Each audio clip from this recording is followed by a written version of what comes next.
Okay, speaking of tumatama sa loob, our force inside was actually not Andre Blatch. It was Junmar Fajardo came off the bench na ang balita natin, masama pakiramdam in the last game, limited minutes, malamang kagabi was not 100%.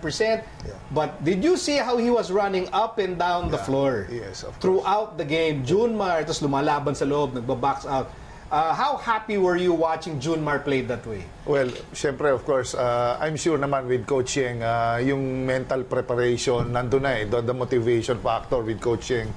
They know what's at stake here in this game. So, I'm sure with this experience sa San Miguel, with all the championships, with all the, you know, those MVPs, ito na yun eh. So, sabi niya, siguro, I have to do my part because Blatch played this part already. So, yun, talagang nag-ano naman, he's a very good complementary player with Blatch. I mean, ikaw, Coach Topex, were you not inspired with how Junmar played last night? He was solid. You know, yun nga yung sinabi ni, I'm not sure if it was Jason Castro, ang mamatay ng dahil sa'yo. I mean, it's just something that really we could really, kumbaga, hatak tayo eh when he said that. Because they could come with every excuses that they could come.